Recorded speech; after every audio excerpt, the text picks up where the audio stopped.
majal al-hitamin Al-Fatihah. A'udzubillahi minasyaitonir rajim.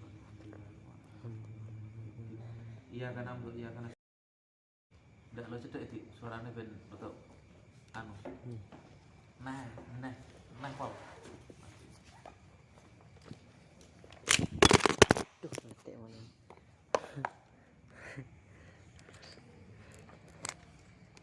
Sebelum Bapak ngaji malam ya kita isi dengan muin ya. Sak kuate. Istiqomahnya paling abot soalnya. Saiki koyo kuat-kuato, koyo seneng-seneng ya. Besok-besok embuh. Ndak sampean tok, aku juga. Karena kebutuhan ngelalap kebutuhan keluyuranku juga ada. Kebutuhan keluyuran. Keluyuran itu penting. Makanya keluyuran. Babus sholah. Hiya syar'an aqwalun wa af'alun maksusatun muftatahatun bitakbir wa muhtatamatun bitaslim. Awal yang diterangkan oleh Kiai Fathul Mu'in ini adalah bab sholat. Umumnya kan bab tentang air, tetapi beliau menerangkan pertama adalah justru salat.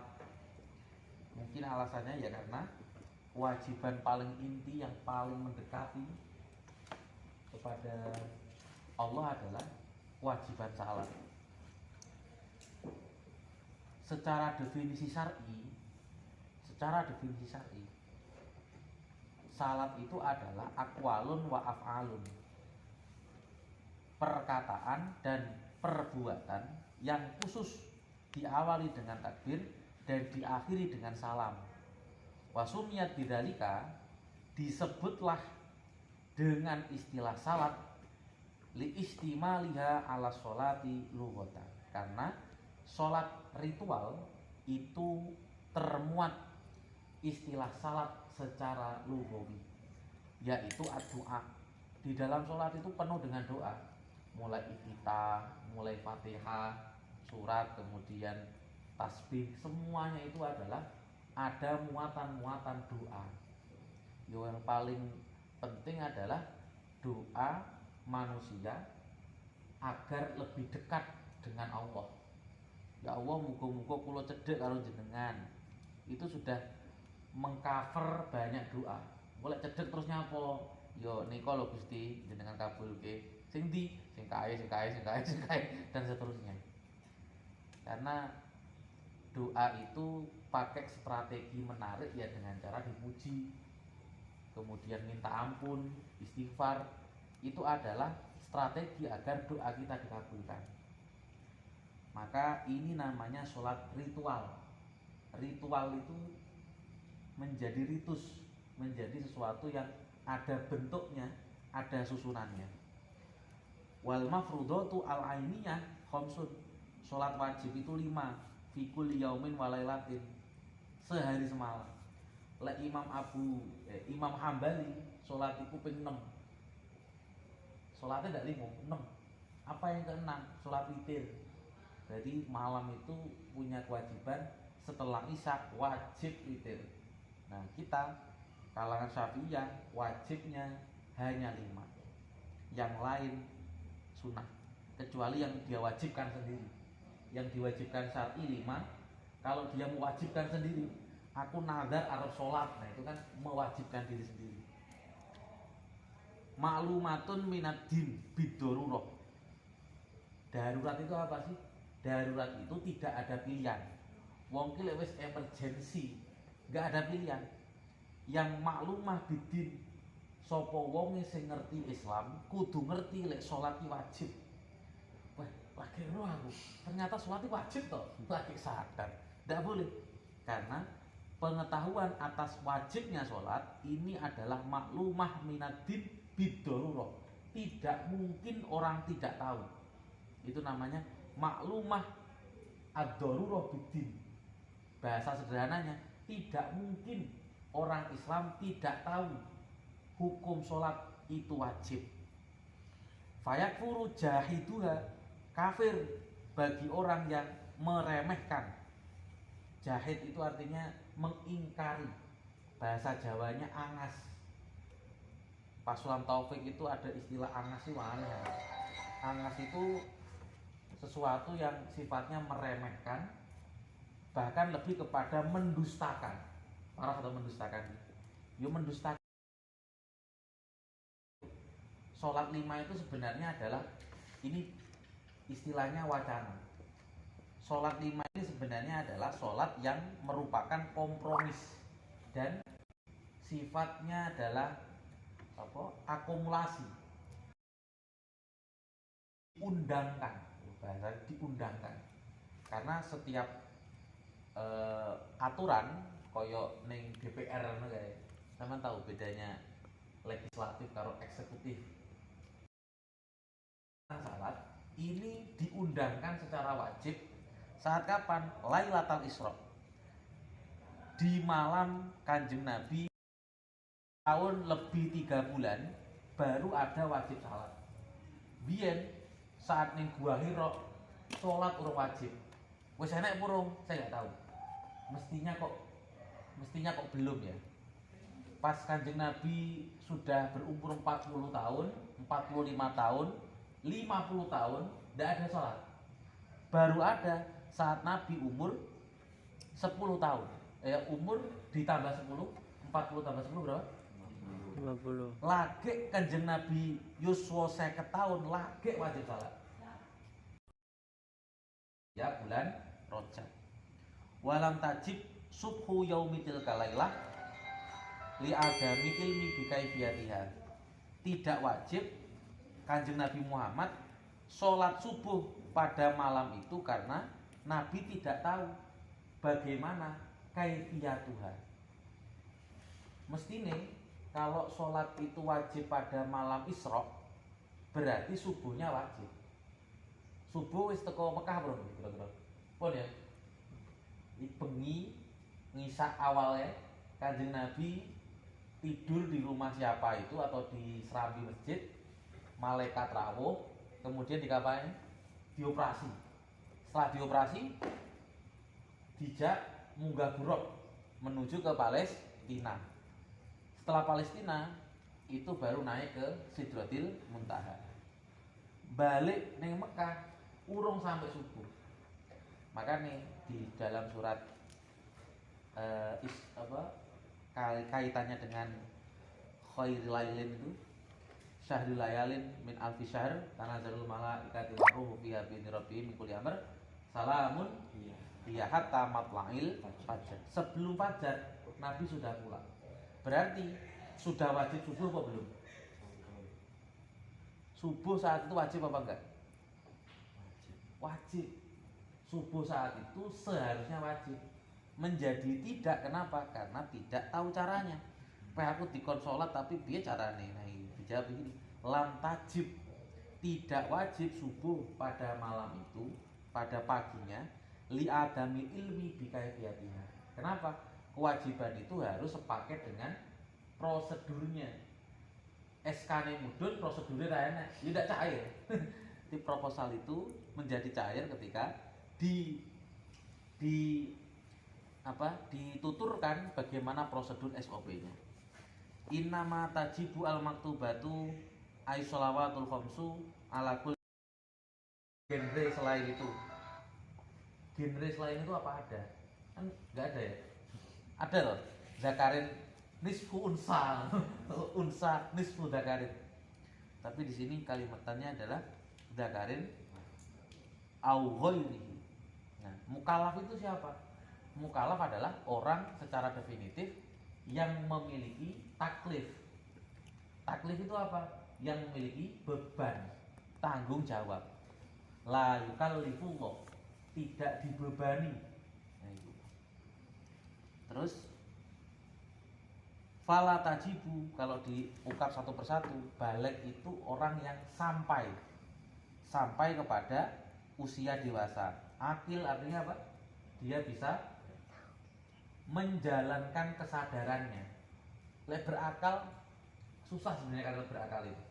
Akil itu berakal. Nah, berakal itu berakal ya. Akalnya berfungsi maksudnya gitu ya. Anak kecil itu berakal bukan? Berakal. Berakal bukan? Masa tidak berakal? Anda pernah kecil kan? Saat Anda kecil Anda sudah berakal belum? Iya kan? Atau tidak kan? Iya atau tidak? Sudah lah. Anak kecil itu sudah akil, cuma belum balik kan gitu. Jadi antonim dari akil itu orang gila, bukan anak kecil. Antonim dari balik itu anak kecil. Antonim dari akil itu orang gila. Zakarin al-ghairi. Tohirin, wajibnya itu diperuntukkan bagi orang yang suci. Antonimnya siapa? Tidak suci. Siapakah tidak suci itu? Orang yang berhadas besar. Betul. Wong lanang hadas besar wajib gak salat? Wajib. Berarti tohirin ini artinya antonim dari orang yang haid dan nifas. Wong haid wajib salat gak? Betul. Tapi wong sing mimpi basah wajib salat gak? Wajib. Fala tajibu ala kafirin. Antonim dari muslim kafir asliin, kafir asli. Ternyata kafir itu ada sertifikasinya, kafir asli sama kafir ghairu asli. Emang enak kafir ghairu asli. Maksudnya kafir asli itu adalah antonim dari murtad. Lek murtad iku kafir sing KW, enggak ya, kafir kok KW. Jadi kafir asli itu kafir original tanpa campuran Islam. Tapi kalau kafir murtad, seandainya dia kembali ke Islam lagi, dia berkewajiban salat atas yang telah ditinggalkan. Berarti mending kafir asli atau kafir murtad? Dia mending ya. Nah itu loh, mau semaput itu wajib salat apa enggak? Mati suri wajib salat enggak? Boten. Orang mati, orang itu baru tidak wajib salat ketika nyawanya enggak ada. Mati suri jadi nyawane ijek tuh. Wong turu jadi nyawane tuh. Asik. Wajib salat enggak? Wajib. Kewajiban itu tidak hilang. Masalah lakon dan tidak urusan lain. Wajiban sama lakon itu dua hal yang berbeda. Dia tetap punya kewajiban salat. Pokok nyawa cik enak ning gulu, wong wajib salat. Selama catatannya enggak gendeng maksudnya. Wal mumaleh. Nah, ini hampir gendeng nih mumaleh. Saya enggak tahu. Mumaleh itu kan artinya epilep kan. Epilep itu kan hanya sebentar kok sebenarnya. Iya benar. Epilep yang kita lihat itu kan cuma kejet-kejet yang hanya sebentar. Ini enggak epilep yang berhari-hari. Oh, wesel gue. Lek gendeng berhari-hari ya. Gendeng itu kan kayak job. Dia kan seperti jabatan, pekerjaan gila. Mumale itu adalah epilepsi. Nah, epilepsi itu tidak berkewajiban salat. Cuma epilepsi itu kan berwaktu. Selama zuhur dia epilep, dia tidak wajib zuhur. Ngasare wajib. Jadi saat kapan dia tidak wajib salat? Di saat epilepsi. Wasakron, wong mendem bila ta'adin. Mendem yang tidak disengaja. Gitu. Mendem yang tidak disengaja ini. Mendem yang tidak disengaja. Angel ya. Ya sakron artinya mendem soalnya. Sakron itu ya artinya mabuk. Mabuk yang tidak disengaja. Emang iso mabuk gak sengaja? Mabuk itu gendeng loh. Lek gendeng tidak disengaja mungkin. Lek mabuk tidak disengaja caranya dia. Yang tidak pakai obat, yang tidak pakai air, gimana? Tiba-tiba mendem ya? AC. Hah? AC. AC. AC apa? Mabuk mobil. Oh, mabuk AC. Kuwi muntah kuwi. Jadi bahasa Indonesia itu mengrancu. Kayak mendemi bandeng kuwi lho.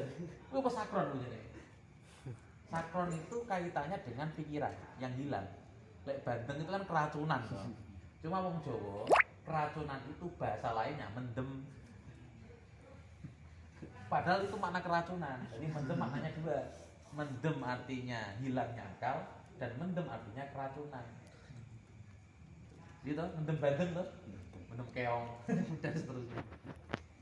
Li adami taklifihim, karena orang yang tersebut tadi tidak punya sisi taklif. Wala ala haidin, wong haid, wong nifas, Ini tidak wajib. Kenapa? Li'ada misihatiya minhuma. Karena haid dan nufasa tidak sah menjalankan sholat. Berarti wong nifas, wong haid itu oleh ganjaran enggak? Kasihan kan? Mereka tidak boleh ibadah, ya kan? Rugi apa untung?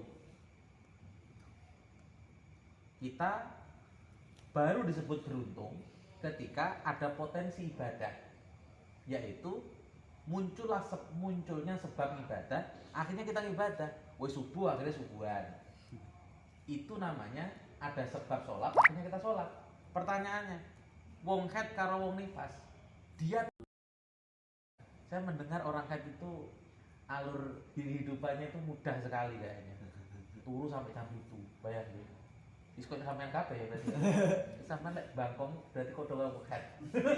Sapa wonge sing gak subuhan bangkongan jam itu, wis sebenarnya wong haid ala laki-laki. Kenapa orang haid itu nggak wajib subuhan? Ya nggak boleh subuhan, haram subuhan. Ah nggak apa-apa lah haid lah. Tak subuhan itu namanya malah menentang itu. Dipenging malah kayak dikongkot, namanya menentang. Maka sebenarnya wong haid itu rugi apa untung? Untung kan? Iya, mereka itu beruntung. Kenapa untung? Tidak ngapa-ngapain mendapatkan pahala. Kenapa? Seandainya dia boleh salat, dia sholat. Karena diperintahkan tidak sholat, dia tidak sholat. Jadi dia mendapatkan pahala tanpa berbuat apa-apa. Keren. Jadi wong haid wong nifas itu orang yang bisa berbuat ibadah berpahala tanpa berbuat apa-apa. Bal tajibu ala murtadin wa muta'ab wa muta'addin bisa karim. Orang yang murtad dan orang yang mendem sebab kesengajaan. Pepeko itu artinya apa? Ceroboh. Dia ceroboh. Dia sengaja untuk memasukkan air alkohol atau pakai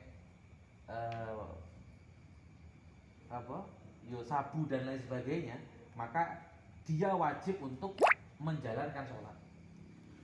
Wayak tulu, jadi majulkan wayuk talu, ayil muslim, wong muslim mukallaf yang suci, dia berhak dibunuh haddan sebagai bentuk had, bidor biunukin sebab ya dengan cara diputus lehernya, jadi dipenggal.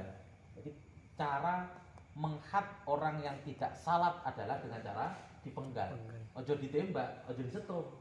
Tapi sudah ada teknisnya. Teknis pembunuhan ya, yang secara legal syar'i adalah bagi orang yang pemalas salat, dia harusnya dibunuh dengan cara dipenggal kepalanya. Orang. Bidor biunukin. Kalimatnya dorbin. Dorbin itu tergantung pakai apa. Kalau dorbun pakai yat namanya jotos. Dorbun pakai jari namanya nyelentek. Dorbun pakai saif namanya menggal. Dorbun pakai tombak namanya nusuk. Jadi dorbun itu sebenarnya adalah hantaman. Cuma hantam pakai apa kan? Cuma juga hantamnya di objek mana. Kalau di leher namanya diputus, ya kan? Kalau di pipi namanya ditampar. Ya tergantung objek mana yang disasar, tergantung menjadi istilah baru. Cuma semua itu namanya dorbun. Kalau dorbi unuk artinya adalah dipenggal lehernya. Berlaku untuk siapa? In akhroja al maktubata amidan. Bagi orang yang tidak mau sholat wajib secara sengaja di waktu yang telah ditentukan. Ingka nakaslan bagi pemalas ma'itiko diwujubiya tapi masih meyakini kewajibannya. Ilam yatub jika dia tidak mau tobat ba'da istitabah setelah diminta taubat. Nah itu. Biyen niku ada pengadilannya soalnya. Seumpama sampean gregetan karo wong, enek kancamu sing gak gelem salat ya. Laporno ning pengadilan. Ning pengadilan agama. Pengadilan agama, saya ingin mengajukan sebuah gugatan kepada teman siapa, namanya siapa? Namanya siapa saya ingin dikorbankan ini? Gitu, bulan ya? saya menggugat Burhan untuk tolong diadili. Dia melakukan kejahatan berbentuk tidak mau salat, dan dia menjalankan tidak salat itu karena malas. Saya tahu itu, saya menuduh begitu dengan sengaja, mohon untuk dipenggal kepalanya. Boleh gak seperti itu? Nanti Qadhi akan memberi pertanyaan balik. Saudara Burhan, kami undang, benar Anda sholat tidak dijalankan? Kalau dia menjawab benar, betul ya? Pertanyaan kedua, benar Anda tidak sholat karena malas? Benar, sudah dihukum. Deng, deng, deng. Putus dia. Dan itu sah, tidak ada yang salah. Tapi kalau Burhan membela diri, ngapunten, kulo gak dibuka. Sing disalahnya kancane. Oh dia tidak sholat kok sing disalahnya kancane. Kulo gak dibuka. Siapa yang salah itu? Tidak salah kok menyalahkan kancane gak buka. Gak ngaji krono kok gak diceluk kancane. Ini masalah. Sing salah kok kancane. Wa alanat bil istidabah layat manu man kota lahu qabla taubah. Dan sunnah untuk istitabah, untuk meminta tobat. Bur, tobato, tobat, sholat. Dan bagi yang menjadi algojo dalam malas, ini dia adalah orang yang berdosa, berdosa dan berhak untuk dipenggal. Wayuk talu kufron intarokaha jahidan. Bagi orang yang kafir mengkufuri sholat, diopo salat, ngono ya contohnya ya. Intarokaha jahidan, dia tidak salat karena menghina salat. Fala maka yuktalu wala yusalu wala yusolala. Wis ora didusi, ora disalati, dan dia dibunuh. Keren benar. Keren ya. Hukum tuh sekeren ini loh dulu itu. Ini juga ada contohnya. Nggak tahu saya. Jangan-jangan ini undang-undang yang nggak ada contohnya. Gitu. Tapi ini berlaku dalam syariat Islam. Ini yang buat bukan manusia. Ini yang buat Allah. Kenapa? Karena namanya had dan. Apa bedanya had dengan takzir? Kalau takzir itu hukuman yang dibuat manusia, kalau had adalah ketentuan hukuman yang dirancang sendiri oleh Allah. Mabuk, zina, menuduh zina, qat utorik, membegal, merampok itu, termasuk orang tidak salah. Ini namanya had. Boleh gak disebut takzir? Enggak, ini had. Had itu apa sih? Had itu artinya batas. Allah memberi batas bagi pelanggar-pelanggar ini akan dijatuhi hukuman sesuai kriternya Allah. Apa kreasinya Allah? Yaitu tadi, lek wong nyolong diketok kanane, wong mateni dipateni, wong begal disalib, dan orang yang tidak salat dibunuh. Itu haknya Allah, bukan kreativitas manusia. Wa yubadaru man marra bi fa'idin. Orang yang meninggalkan sholat wajib, dia berkewajiban yubadiru, menyegerakan kodok. Bartangi turu, Masya Allah, saya bangunnya kesiangan. Maka kewajibannya apa? Dia wajib untuk menyegerakan kodok. Infata bila udrin fayalzamu al kodok fauron. Tetapi jika dia tidak salat karena alasan udur, dan dia wajib untuk, kalau udur tidak wajib cepat, tapi tanpa udur maka dia wajib bersegera. Qala Syekhuna Ahmad bin Hajar waladzi duwaro annahu yalzamu sorfu jami zamani lil qada. Bahkan Ibnu Hajar menyampaikan, jika orang itu punya kumpulan deretan sholat-sholat yang ditinggalkan, dia berkewajiban untuk sorfu jami'i zamani, mengisi seluruh waktunya untuk mengkodoi sholat yang tertinggal. Begitu. Orang sholat kapan? Rong tahun. Maka saat dia tobat, dia berkewajiban untuk mengisi seluruh waktunya untuk mengkodoi sholat yang tertinggal. Ma'ada mayata julisor fi malabuda minhu, selain waktu yang dia gunakan untuk menjalankan kewajiban lain. Lereni mek mangan tok lah, mangan ising sholat neh, mangan ising sholat neh, nafkahi, sholat ising sholat neh, seterusnya. Wa inna yahrumu alaihi tatawu, bahkan haram untuk sholat sunnah. Nyapo buru qobliyah ba'diyah, kemudian sholat tahajud ataupun sholat duha, nyatanya masih ada kewajiban yang belum dilaksanakan. Ini podo karo buru kutuk kelangan sunduk. Bener ya? Nggih. Buru kutuk kelangan sunduk. Buru uceng kelangan lele, kira-kira ngono lah. Buru perkara sing cilik kelangan perkara sing gede. Intahan. Selesai yang didhawuhkan. Wa yubadaru bihi nadban in fata bi udrin. Nah ini dari santri jenenge ngene iki. Dan bagi orang yang tertinggal sholat karena udur seperti tidur itu udur kok. Keturun. Aku mung salat Jumatan iki keturun. Ndak budal Jumatan. Krono keturun. Bagaimana? Maka yubadaru bihi nadban, menyegerakan kodok, hukumnya adalah sunnah. Walam ya'tadda bihi wa nisyan kadzalik. Begitupun dengan lali. Ya Allah, lali, iki mung wis subuh. Enak berasa ngono. Lali rong salat kira-kira ngono. Lali sing sepenuhnya itu udzur. Tapi lek wis pernah enek waktu salat kok ndak salat terus kemudian lali, kuwi jenenge dudu udzur. Wis dhuwur jam 1, angkuh jam 2, pas 2 sampai jam 3 lali urung salat dhuwur. Iki kedosan. Karena bukan termasuk udzur. Udzur ki apa? Jam 1 sampai jam 3 lali lek salat. Tidak ada kesempatan untuk leha-leha. What is Indonesia leha-leha? Nyantai. HI. Dan apa? Berikutnya amma wa yusannu tartibuhu, bahwa sholat yang telah tertinggal disunahkan untuk mengurutkan. Fayu'dhu asubhu qabla zuhri, subuh sik lagi zuhur.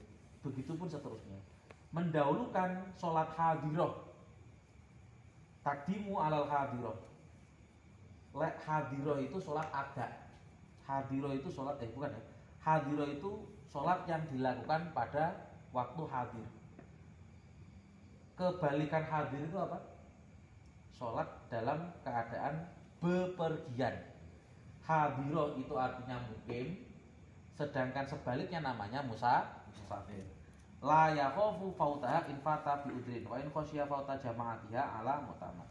Berarti sing diurut-urut iki apa? Salat sing mukim sik, baru salat sing safar.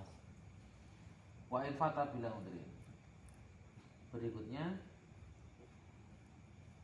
wa in khasyiya fauta jama'atiha, meskipun dia punya kekhawatiran akan kehilangan jamaahnya, maka masih perlu sunnah untuk mendahulukan yang dulu, kemudian sunnah untuk mendahulukan yang hadir dulu.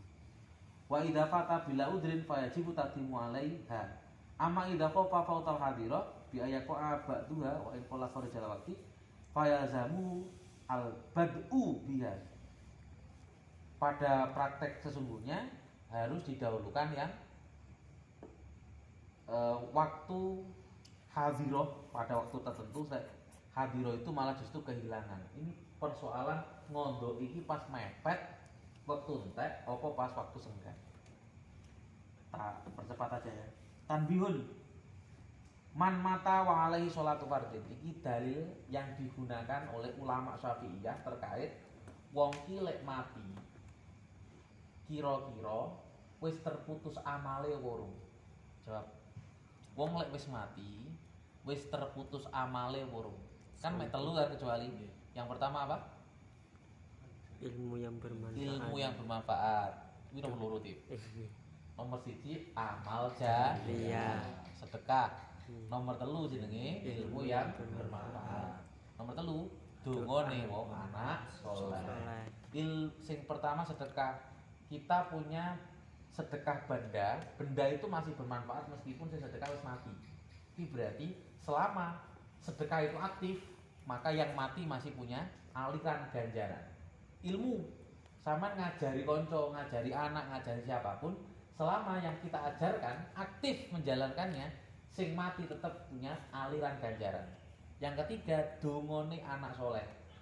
Orang tua yang sudah meninggal, anak soleh itu masih berdoa, sepanjang doa anak soleh itu, orang tua masih punya akses pahala. Selesai kan? Nah sekarang, lek anak wong duwe kodokan sholat akeh, rong sempat dilakoni, oleh nggak dikodoi? Amsal. Boleh. Boleh. Kan Boleh. sudah terputus amal manusia. Sudah terputus belum? Emang oleh sholat dikodoi wong liya? Boleh. Boleh. Sholatku kodo ono ya. Oleh. Salatnya mati apa urip? Kudu mati. Lek urip ora oleh? Boleh gak niabatu sholat? Aku titip wudu. Titip wudu. Wudu kok dititip? Titip sholat. Apa yang titip masjid titip? Apa yang masjid kok titip? Boleh gak titip? Lek zakat oleh lo titip. Poso oleh lo titip. Poso titip niat ya. Titip niat. Besok poso Senin itu Kamis titip niatono posomu nggo kowe karo nggo aku. Kira-kira oleh ora ngono kuwi. Nah, terus yang bisa diniabah diganti wong liya itu hanya persoalan yang berkaitan dengan harta. Tapi kalau yang tidak ada berkaitan dengan harta tidak bisa diganti oleh orang lain. Sholat itu ditanggung sendiri-sendiri. Boleh sholat ditanggung orang lain. Sholatmu tak tanggungi oleh orang lain. Sak ngalim-alime sapa ora oleh nanggung sholat wong liya. Nah, dan sekarang ada orang mati. Dia punya tanggungan sholat karena kewajiban yang belum terlaksana. Al-wajib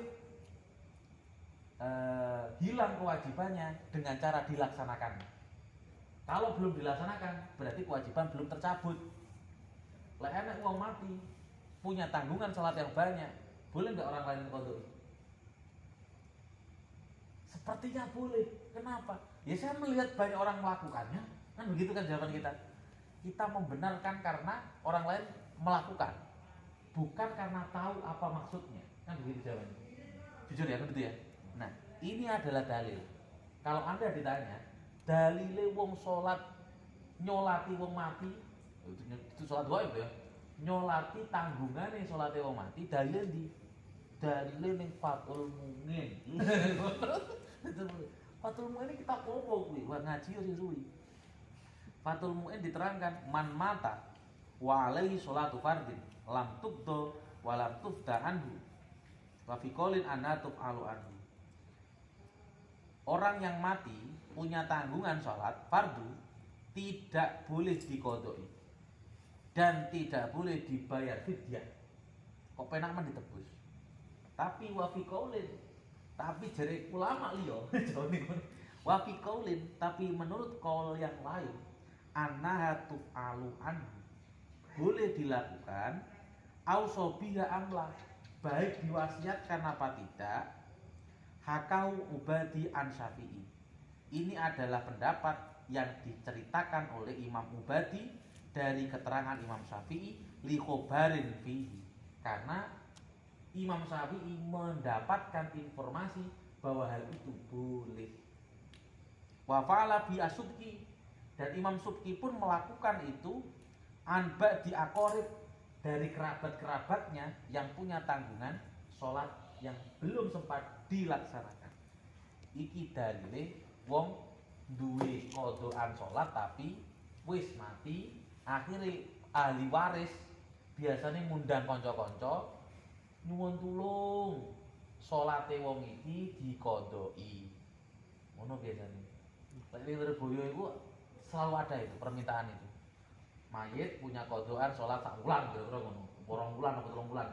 Terus kemudian minta kepada takmir masjid Lirboyo untuk disolati, untuk disolatkan tanggungannya. Akhirnya dibagi tugas. Ini jero masjid sholat zuhur, sholat zuhur, ini serambi sholat ngasar, ini dhuwur sholat isya.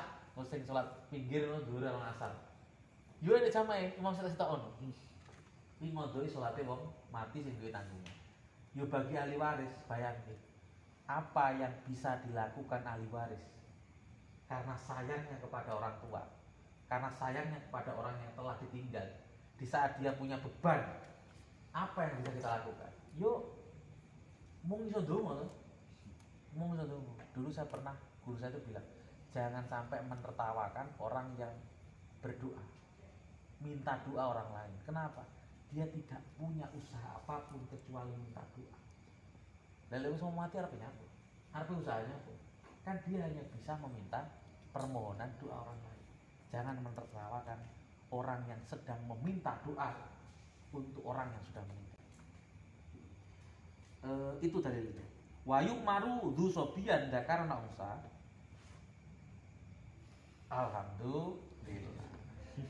Ternyata sudah setengah jam lebih jam 10. Nah, sampai wayuk maru. Poin atas sampai bawah kira-kira ada 5 hal yang kita bahas.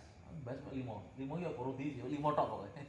5 ini apa? 1, definisi salah. Yang kedua tentang bagaimana kriteria orang wajib salah. Yang ketiga tentang hak bagi orang yang tidak salah. Yang keempat tentang bagaimana melakukan praktek kodok, urutan ataupun mana yang didahulukan. Dan terakhir tentang bagaimana mengkodoi sholat orang yang sudah meninggal. Nah, 5 tema ini mana yang perlu kita bahas? Atau ada mau membahas yang lain? Kodok. Apa pertanyaannya? Kalau di pesawat itu kan tidak bisa sholat menghadap ke kiblat. Terus kalau sudah di darat apalagi sholat lagi. Oke. Malah lah di pesawat itu ada wacana begini. Sholat di wajib ngadeg. Betul. Kalau ora sholat nggak ngadeg. Kaulah sholat itu wajib ngadeg. Iya bener. Kewajiban sholat itu ngadeg. Iya toh? Rukun sholat apa siji? Ini Nomor loro. Takbiratul ihram. Jumenengnya pindah apa? takbiratul ihram. Ngadeg apa takbiratul ihram? Saya pernah dengar enggak? Rukun sholat iki yo bener takbiratul ihram, tapi enak rukun sing tersimpan di situ. Apa kuwi? Al-qiyam. Wajiban salat ki ngadeg. Wong lungguh ki krana ndak iso ngadeg. Ngono. Iso ngadeg kok lungguh, enggak oleh. Pernah dengar enggak kewajiban salat ngadeg itu? Itu rukun apa syarat itu? Syarat. Kalau berdiri itu syarat, masa syarat? Oh itu kan teknis. Teknis itu rukun, gitu. Qiyam itu rukun, masa syarat? Syaratnya orang sholat ngadeg. Mestinya berdiri itu rukun. Coba kita cek nanti. Seingat saya, al-qiyam itu termasuk rukun. Jadi rukune sholat ini nomor 1 apa? Niat. Nomor 2 apa? Oh no ya, aku lali. Takbiratul ihram apa qiyam. Saya lupa itu. Nah, jadi ngadeg itu termasuk rukune salat. Ngadeg iku apa? Ngadeg iku ya jejeg ngono. Lek enek wong ngawang ning langit, kuwi jenenge ngadeg ora? Wong ngawang ning langit, kuwi jenenge ngadeg ora? Betul. Mboten. Piye ngerti ning ngadeg? Lah lek dhek njukel ngadeg ora? Nah, ngadeg ora? Maka sebenarnya definisi ngadeg itu apa? Kaki melekat pada bumi. Itu definisi ngadeg. Jadi ngadeg itu bukan persoalan lurusnya rusuk atau lurusnya tulang punggung. Bukan. Ngadeg itu artinya apa? Ketika kaki mendarat di bumi, itu namanya adalah berdiri. Ternyata fikih itu ada filosofisnya. Filosofis tentang definitif, tentang fungsi. Ngono kuwi. Ngadeg apa sih? Ngadeg sikil nempel ning bumi. Ada toh? Bayangan saya ngadeg itu ya performa manusia di saat dia tidak duduk tapi sedang meluruskan kaki dan meluruskan punggung, kan begitu kan? Setahu kita kan ngadeg kan ngono kuwi. Ternyata definisi yang benar ngadeg itu apa? Ketika kaki menginjak di bumi, kuwi ngadeg. Nah nek pesawat terbang kuwi jenenge ngadeg wudu. Bukan ngadeg itu. Bukan ngadeg. Lah lek orang ngadeg terus wis salat wudu. Padahal salat kudune ngadeg. Makanya salat di pesawat itu ala qaulin ya. Ini namanya salat dihormatil waktu, bukan salat sempurna. Kenapa? Ya banyak alasan. Salah satunya ya mungkin karena alat bersuci, atau salah satunya adalah menghadap kiblat, atau arahan selanjutnya adalah pakaian yang tidak suci. Lah arepe ganti piye kan ngono? Lah arepe menghadap kiblat piye? Wong arepe salat arep ning Jepang kok. Apa salat miring ya angel. Salat karo pramugari kok. Maka namanya salat dihormatil waktu. Apa itu salat dihormatil waktu? Salat yang terpaksa dilakukan dengan dia tidak melakukan kewajiban sesungguhnya karena faktor darurat. Apa darurat itu? Faqidu tuhurain, arepe wudu nderek banyu, arepe tayamum ge enek wedi. Saya tuh kadang sebel ada keterangan tayamumnya gampang, pakai yang ada debu di dia apa? Kursi. Mana debunya? Mana debunya? Pakai mikroskop. Lah apa wudu pakai mikroskop? Yang tampak mata gitu loh. Meskipun ini ada debunya, mana debunya? Orang wudu itu bukan pakai debu. Orang wudu itu pakai tanah, bukan pakai debu. Tanah yang bercampur debu. Debu itu harus punya sarana untuk apa? Dia harus mengikuti tanah gitu loh. Jadi orang itu tayamum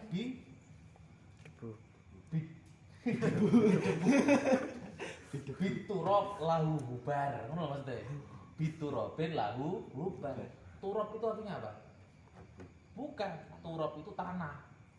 Hubar itu bleduk nyampur ning tanah. Ngono maksudnya. Jadi lek enek lemah kok kei banyu kuwi lemah, tapi enggak duwe bleduk. Wudu ki nggae bleduk, aja gawe lemah. Lek wudu gawe lemah, ndote lemah. Begitu ya. Nah, terus bagaimana kasusnya? Jawabannya tadi. Sebenarnya orang yang punya alasan banyak tidak memenuhi ketentuan wajib sholat, ya maka dia harus melakukan sholat darurat.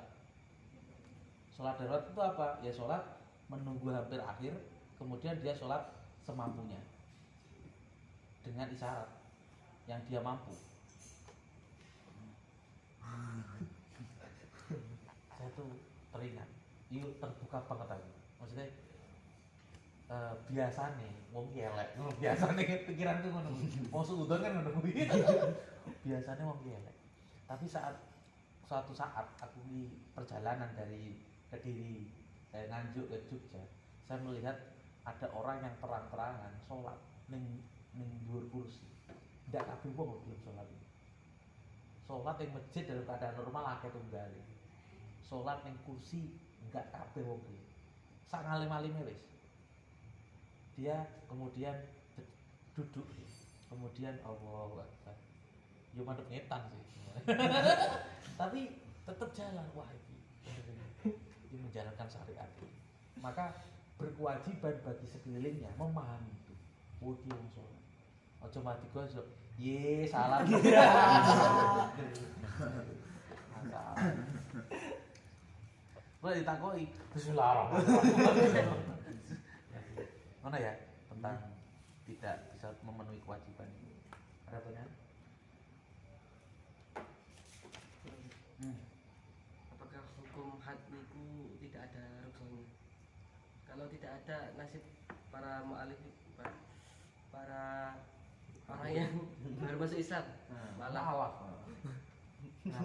nasibnya bagaimana? Imannya kan masih lemah. Bila melakukan hal yang tidak pada dasarnya segala bentuk hukuman, saya katakan hukuman ini ya, ini harus melewati meja hijau. Tidak boleh main hakim sendiri. Siapapun tidak boleh secara terbuka dalam hati, oh berarti mencuri ini potong tangan. Siapapun boleh memotong tangan, tidak boleh. Jadi meskipun ini adalah ketentuan, prosedur berlaku. Gitu. Ketentuannya apa? Dia bisa berpotensi untuk digugat demikian. Nah, segala bentuk hukuman harus melewati meja hijau. Kalau dengan meja hijau harus ada yang namanya laporan, gugatan, saksi. Nah, itu namanya prosedur. Kalau itu ditempuh, maka persidangan dimulai. Persidangan harus melewatkan banyak orang.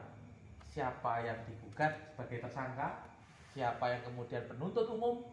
Penuntut umum kayak orang ahli hukum ini. Kamu nggak sholat berapa bulan?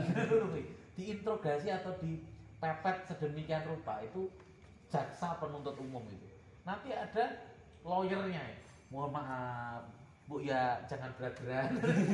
Lawyernya itu, advokasinya itu. Emang syariat itu nggak begitu? Ya begitu. Syariat itu ada nilai tekanan sekaligus juga diperumit teknisnya. Untuk sekedar potong tangan, ini harus ada sebuah seremonial pengadilan yang ada kodinya, ada hakimnya, ada penuntutnya, ada pengakuan dari yang mencuri, dan seterusnya. Dan tidak terimanya orang yang dicuri. Gitu. Termasuk ketika dia memaafkan, dia berarti selesai masalah. Jadi prosedur itu berlaku. Jadi, tetapi penuntut umum, jaksa, itu memiliki beberapa narasi untuk dilempar ke kasus tersebut. Mana ya? Sehingga kasihan dong mu'alaf yang baru saja masuk Islam, dia sudah kebebanan sholat yang begitu banyak. Kan mana ya? Yo ngalah sholat. Jadi sesuatu yang sifatnya tekanan itu kadang berbeda dengan sesuatu yang sifatnya dakwah. Wes to gak popo sholat ping pindho untuk daripada tidak salah. Dan untuk kadang ya itu namanya fikih dakwah. Jadi memang fikih itu secara keras ada, secara lunak juga ada. Fikih dakwah itu apa? Yo daripada tidak salah. Yo daripada yo sholat maghrib tok baik, dhuwur ngasar kapan-kapan. Itu fikih dakwah. Ngono kuwi enak-enak. Tapi kenapa sih kita belajar begini? Kok nggak belajar fikih dakwah? Ya itu masalah juga. Kita itu harus punya seimbang. Kita belajar di pojokan yang sangat keren, di samping saat kita mendakwahkan Islam, kita harus tahu bagaimana menyampaikan Islam yang begitu tenang. Jadi imbang. Di den-den ini dikei kabar gembira. Kalau dikei kabar gembira sholat ngasar tok itu. Wis tok sholat ngasar tok aku surga. Bahaya. Utama sholat ngasar jamaah. Wah, jauh lah. Sholat ngasar. Hidup sholat ngasar. Kapling surga. Ya, karena apa? Dalam kitab Fadhail A'malnya wong jauh lah. Wis sing paling tebal itu mensoalkan sholat ngasar. Nah iya, kitab kok isinya ganjaran tok iki lho. Jadi kitab iki isinya mau ganjaran. Ora enek dosane. Wong kalau hanya mengkonsumsi persoalan ganjaran tok bahaya. Ndak enek sing diwedeni. Enek sing disenengi tok. Surga. Ngono tok. Dia ndak wedi karo neraka. Bahaya, Bro. Ngono. Jadi satu hal apa ada rukhsah. Itu juga kalimat yang tidak tepat disampaikan. Rukhsah itu apa sih? Rukhsah itu adalah keringanan yang diberikan atas beban berat. Ngono tok. Sebenarnya rukhsah itu konteksnya di situ. Nah, beban berat ini boleh nggak di-request? Ternyata nggak bisa. Rukhsah itu adalah Allah sendiri yang memberatkan, Allah sendiri yang meringankan. Boleh nggak kita mengajukan, ya Allah, abot, arepe sedekah akeh ya abot, njaluk rukhsah ya Allah, titik oleh. Sholat abot mentok, oleh njaluk rukhsah ndak iso. Jadi sebenarnya Rukhsah itu adalah bentuk bentuk pemahaman atau bentuk konsep ya. Sebuah konsep yang sebenarnya Allah sendiri yang mentaklif manusia dan Allah sendiri yang meringankannya. Jadi ringan itu fisar'i, bukan fil akli. Beda ya. Ringan berat itu fisar'i.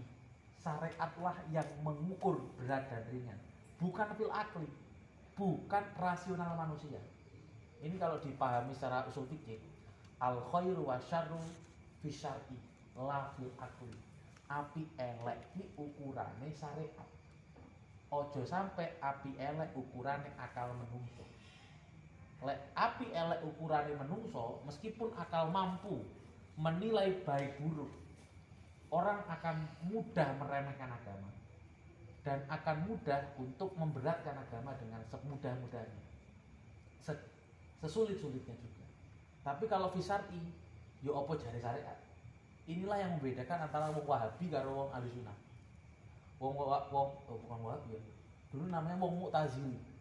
Wong Mu'tazili cara saiki wong liberal. Wong liberal iki opo? Salat kan intine ndonga. Yo wis ndonga tok wae. Masalah iki. Nyapu centak-cenduk aku lho karo pangeran cedek. Pegel lah kali pegel. Ene lho ngono kuwi. Rodok Darmo. Ngerti Darmo ya?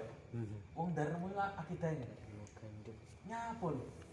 Kae maca Quran banter-banter, salat centak-cenduk bengi-bengi karo Gusti Allah cedek murah. Sing diwacane Qur'ane ngerti artine kurang. Mending aku. Biasanya kesombongan muncul. Mending aku cedek karo pangeran. Aku ngerti karepe salat, karepe Quran. Jadi dia mencoba menggali substansi dan dia mengabaikan ritual, dia mengabaikan garis-garis seremoni. Nah itu berbahaya. Jadi nih wong Darmo nanti masalahnya di situ. Dia merasa dekat tetapi mengabaikan teknis. Nyapa lu wong aku wis tekan kok. Bahasane itu salah. Pertanyaannya apa, jawabannya apa kau ya? Another? Another?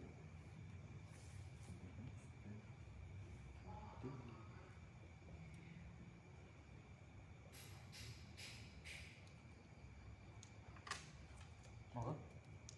Sudah. Wis ngono.